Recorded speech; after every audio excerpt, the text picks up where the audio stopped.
Apa yang Bapak ketahui tentang COVID-19? Saya tahu banyak. Sudah direncanakan tahun 2010 dan disimulasikan tahun 2015. Lalu dimainkan tahun 2020. Komisaris Jenderal Dharma Pongrekun, lahir 12 Januari 1966, lulusan Akpol 1988, menjabat sebagai Wakil Kepala Badan Siber dan Sandi Negara pada 2019 hingga 2021.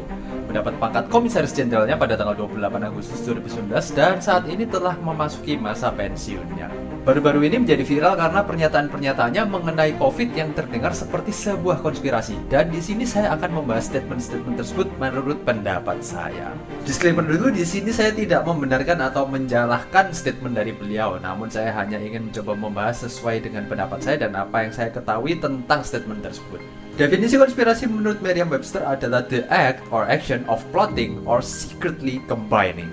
Sedangkan menurut Cambridge Dictionary adalah the activity of secretly planning with other people to do something bad or illegal.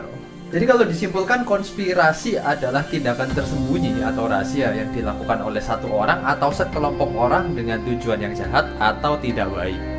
Tanpa basa-basi lagi, mari kita masuk ke dalam pembahasan yang pertama.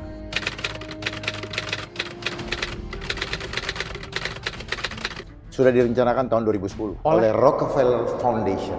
Jadi saya mencoba mencari tahu soal hal ini dan saya pun menemukan suatu laporan dari Rockefeller Foundation dan Global Business Network yang berjudul Scenarios for the Future of Technology and International Development.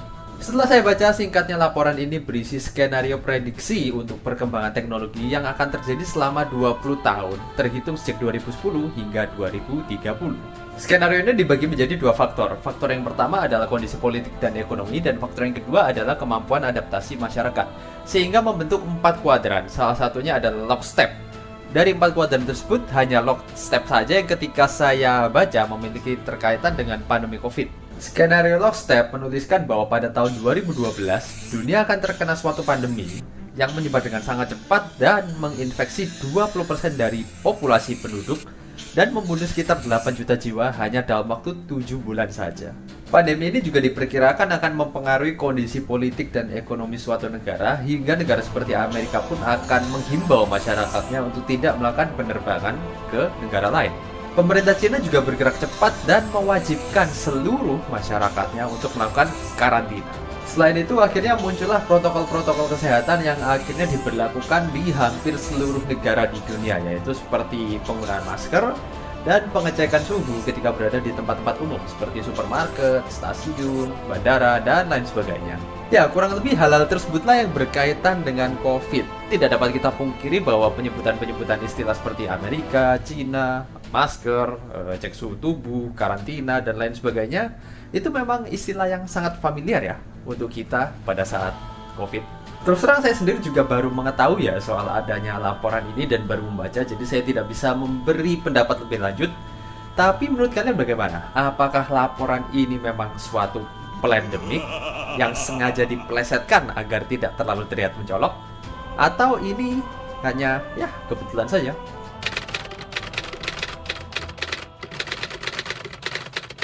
Dan disimulasikan tahun 2015. Hal yang paling dekat dengan hal ini yang saya ketahui adalah TED Talks Bill Gates pada tahun 2015, ketika saat itu Bill Gates membicarakan tentang penanganan ketika pandemi akan datang. Pada intinya, Bill Gates mengatakan bahwa dunia tidak akan siap untuk menghadapi pandemi jika suatu saat pandemi itu datang secara tiba-tiba. Bill Gates pun akhirnya mengambil contoh virus Ebola, di mana dia merasa bahwa ini adalah suatu keberuntungan. Mengapa? Karena pada saat Ebola muncul, tenaga medis itu langsung bergerak dengan sigap menanganinya. Lalu ketika virusnya mengenai manusia, terinfeksi, itu manusianya akan langsung sakit dan pasti bed rest. Dan yang ketiga, virusnya tidak menyebar secara airborne atau melalui udara, serta virus ini tidak muncul di daerah yang ramai penduduk. Bill Gates pun melanjutkan bahwa pada epidemi atau pandemi berikutnya, kita mungkin tidak akan seberuntung itu, di mana virus bisa saja menginfeksi dan orang itu tidak sadar bahwa dia sedang terinfeksi. Selain itu, virus juga bisa saja muncul di suatu area yang ramai penduduk, serta menular melalui udara. Bill Gates memberikan contoh sejarah pada Spanish flu yang terjadi pada tahun 1918, di mana penyebarannya saat itu memang sangat masif dan membunuh banyak umat manusia. Teori-teori konspirasi biasanya mengkaitkan Bill Gates ini menjadi salah satu dalang ya dari munculnya COVID. Apalagi kalau kita lihat tadi kan Bill Gates juga menjelaskan bahwa virus yang berikutnya bisa saja bersifat muncul di area yang padat penduduk, kali ini di China. Dan yang kedua juga bisa saja virus ini menginfeksi, tapi orangnya tidak sadar, sama seperti COVID. Tapi sebetulnya kalau dipikir-pikir, Bill Gates ini bisa saja seorang manusia yang baik sebetulnya. Dia belajar dari virus Ebola dan belajar dari Spanish flu, dan menghimbau kita supaya ketika virus berikutnya, dalam hal ini COVID terjadi, kita sudah siap menghadapinya. Kalau aku sendiri sih merasa bahwa pengkaitan antara Bill Gates sebagai dalang ini nggak cocok-cocok juga gitu, karena memang hipotesa yang dilakukan Bill Gates itu wajar-wajar saja. Dia hanya membandingkan virus Ebola dan mengatakan apabila terjadi sebaliknya seperti apa, dan kebetulan itu muncul COVID.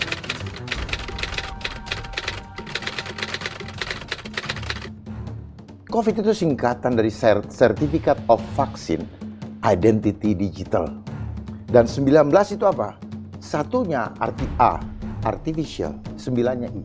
Setelah saya telusuri, kepanjangan ini sebetulnya berasal dari salah satu postingan Facebook. Ini aku tunjukkan, nggak tahu apakah ini postingan aslinya atau enggak.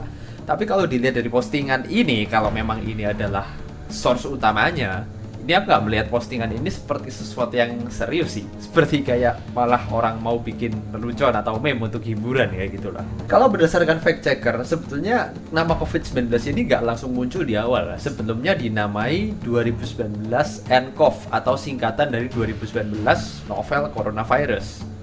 Dan sebutan COVID-19 ini baru muncul dari WHO pada tanggal 11 Februari 2020. Kalau cuma sekedar kepanjangan sih agak-agak maksa juga ya. Maksudku gini, kita banyak loh bikin plesetan-plesetan dari kepanjangan, dari singkatan-singkatan itu, dan itu sudah hal yang umum. Jadi ya aku rasa untuk bikin plesetan gini ini bukanlah hal yang sulit.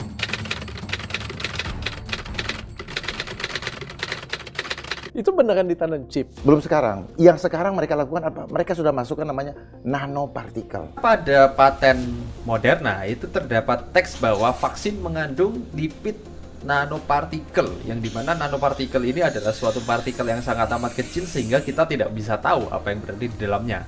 Dan orang-orang pun mulai mencurigai bahwa nanopartikel ini adalah suatu komputer atau robot yang ditanamkan. Tulisan nanopartikel ini juga muncul pada komposisi vaksin tersebut. Kalau saya cari informasinya, memang sebetulnya nanopartikel ini ada, namun nanopartikel yang dimaksud di sini adalah lemak ya, dan lemak ini digunakan memang untuk membantu proses vaksinasi itu sendiri. Jadi isinya bukan komputer mini ya. Dan ngomong-ngomong, aku juga akhirnya cari tahu sih ukuran komputer yang paling kecil dan yang aku temukan adalah micro device dari Michigan dengan ukuran 0,3 mm. Itu masih terlalu besar untuk ukuran nanopartikel. Namun aku akhirnya coba cari-cari lagi dan menemukan suatu istilah nanobots. Tapi yang aku temukan, nanobot atau robot berukuran yang sangat kecil ini itu masih dalam tahap pengembangan dan penelitian, atau kasarannya nanobots ini masih belum ada sampai detik ini.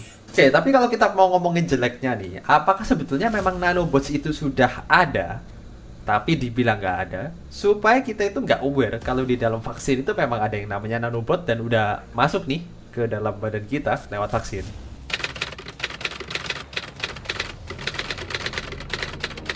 Ini tujuannya bukan tes virus, Pak. Ini kan cuma garis-garis. Ini cloning DNA.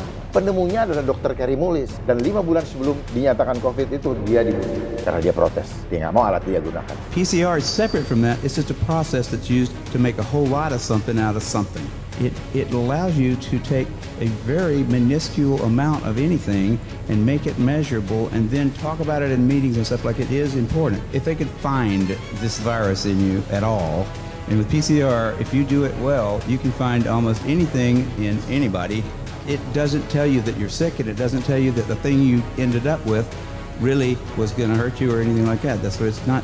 Yap, itulah statement yang dilontarkan oleh Dr. Mullis, penemu dari PCR, yang membuat orang-orang berpikir bahwa tes PCR ini dapat dimanipulasi.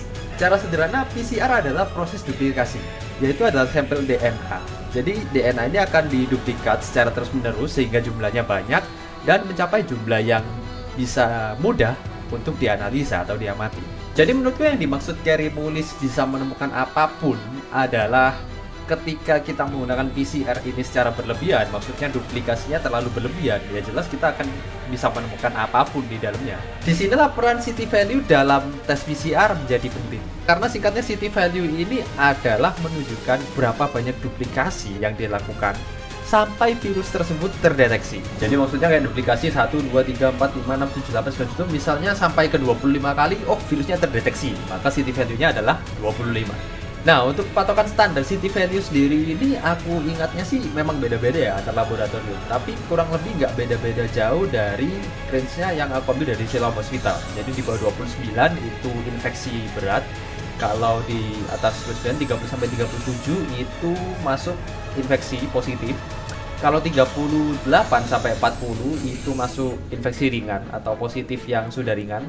Dan kalau sudah di atas 40 berarti tidak ada pengecekan di atas 40, karena lebih kalau sampai 40 ini nggak ketemu berarti itu negatif. Jadi kalau dibilang manipulasi ini ya ini masalah kepercayaan aja sih. Percaya nggak kalau hasilnya yang dilakukan oleh laboratorium itu benar atau enggak, city value-nya sekian, atau itu city value cuma ditulis barangan 25, 40, 37 kayak gitu. Terus terang kalau aku sendiri yang mikir sih ya ngapain sih mereka buat-buat. Justru jadinya kalau dibuat-buat ya, misalnya aku tes nih ke tempat A sama tempat B secara bersamaan, mereka nggak tahu nih, keluar hasilnya dua-dua. Kan ketahuan banget kalau misalnya mereka buat-buat itu. Misalnya yang satu ngomong, tesnya 33, ini positif. Yang satunya negatif loh, kan kelihatan banget jadinya.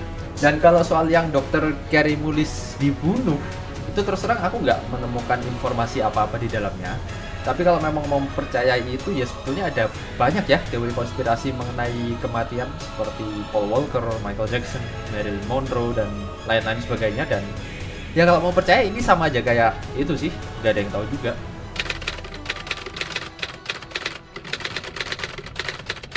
Berarti virus itu tidak pernah ada, itu adalah fear yang dimainkan. Imajiner. Sugesti. Pertanyaannya kenapa harus isolasi? Saya Supaya juga nggak mau. nular, Pak. Ya itu maunya mereka. Kalau gua nggak takut, kenapa nggak boleh? Ya kan nularin orang lain, Nah, Pak. supaya keluarganya nggak tahu apa yang terjadi di dalam. Kenapa nggak boleh bawa handphone? Supaya nggak bisa telepon keluarga. Take me out. Ini akan saya coba jawab satu-satu sesuai dengan pengalaman saya.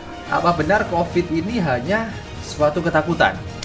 Oke, kalau menurutku sendiri gini, aku mau cerita. Jadi dulu ketika awal COVID muncul sekitar tahun 2020 awal, itu aku termasuk orang yang nggak overreact. Jadi kayak aku, oh ya COVID, ya udah ada COVID, that's it. Kayak aku merasa orang-orang ini terlalu bereaksi berlebihan gitu, sampai aku bikin tulisan nggak usah overreact. Yang ketika aku lihat sekarang juga agak ada salahnya ya, karena ketika dalam kondisi seperti itu nggak ada menurutku yang namanya overreacting. Terus terang selama itu aku nggak pernah takut ya, aku memang masih keluar kayak belanja gitu, tapi tetap protokol ya, tetap pakai masker, tetap jaga jarak lah. Cukup sering memang keluar waktu itu. Dan sampai suatu ketika aku terkena gejala. Ketika terkena gejala ini aku pun sama sekali nggak berpikir bahwa itu COVID. Aku merasa itu cuma sakit biasa. Biasanya aku sakit 1-2 hari itu sudah sembuh, sudah enakan gitu. Yang aku merasa aneh adalah sampai 1-2 hari kondisiku ini nggak membaik. Yang lebih aneh lagi adalah orang tuaku mulai terkena gejala. Lalu lanjut kalau nggak salah di hari ketiga atau hari keempat gejala orang tuaku tambah parah. Akhirnya kita pun tes dan hasilnya kita sama-sama positif. Pertanyaannya sederhana, kalau memang COVID itu hanya fear, gimana mungkin itu aku bisa kena COVID? Secara dari awal aku nggak overreact, aku nggak pernah takut. Bahkan sampai ada gejala pun aku nggak mikir itu COVID. Kan ya aneh juga gitu loh, kalau orang-orang cuma bilang, itu kamu takut. Kenyataannya aku nggak takut pun ketika aku dites, aku masih positif. Dan aku bahkan jadi nularin orang tuaku. Akhirnya orang tuaku pun malah harus hospitalize atau di rumah sakit sekitar kurang lebih 1 bulan lah. Dua-duanya. Jadi apakah COVID itu hanya fear? Personally, aku akan bilang enggak. Kedua, kenapa harus pakai masker? Kalau kalian ingat, narasi pertama yang dikeluarkan oleh Menteri Kesehatan adalah masker itu hanya untuk orang sakit. Dan itu nggak salah. Lalu narasi itu mulai berubah jadi masker harus dipakai semua orang. Ini ada alasannya. Karena COVID itu bisa aja nggak ada gejalanya. Kalau udah nggak ada gejalanya, orang terinfeksi bisa keluar. Gimana cara kita bedain orang yang sakit sama yang enggak? Nggak masuk akal. Itu nggak bisa. Dan yang kedua, mau orang itu sadar dia terinfeksi atau tidak, bisa aja loh dia ignoran tetap nggak pakai masker. Terus siapa yang mau tanggung jawab kalau kayak gitu? Kenapa harus diisolasi? Kenapa nggak boleh bersentuhan? Baik lagi masalah penularan, karena kan aku udah berstatement ya, itu bukan fear. Jadi ini memang ada dan ini bisa menular. Penularannya memang nggak langsung melalui airborne atau melalui udara, tapi melalui aerosol atau cairan-cairan yang kita keluarkan dari tubuh kita. Terutama paling sering itu ketika bersin atau ketika ngomong, ada partikel air liur ini yang keluar gitu. Partikel ini tuh bisa mengendap dulu ya, kalau di barang-barang, di benda-benda itu bisa mengendap selama beberapa lama, itu bisa disentuh oleh orang, dan kalau dia pegang daerah mulut atau hidung, udah masuk gitu. Jadi ya jelas ya, upaya isolasi dan tidak boleh bersentuhan ini adalah supaya virusnya itu ya tetap di ruangan tersebut, nggak kemana-mana, dan orangnya nggak bersentuhan juga, karena kita nggak bisa lihat ini partikel aerosolnya itu di mana aja, dan kemungkinan di tubuh yang terinfeksi pasti banyak dong. Kenapa nggak boleh bawa handphone? Ini aku nggak tahu ya di mana, tapi dari pengalamanku ketika orang tuaku di rumah sakit selama 1 bulan itu, mereka bawa handphone kok. Mereka bawa handphone dari awal, bahkan aku belikan kuota juga biar bisa komunikasi. Itu tiap hari kita komunikasi loh. Tiap hari kita komunikasi. Mereka kalau minta makanan apa ya aku yang belikan, aku antarkan ke sana kayak itu makanannya. Dan mereka selalu konfirmasi, oh makanannya udah sampai, makanannya udah diantar ya. Meskipun kadang-kadang emang lama. Jadi aku terus terang nggak tahu dari mana asal pertanyaan kenapa nggak boleh bawa handphone ini. Karena dari sepengalamanku boleh, nggak tahu ya kalau di lain ada yang nggak membolehkan.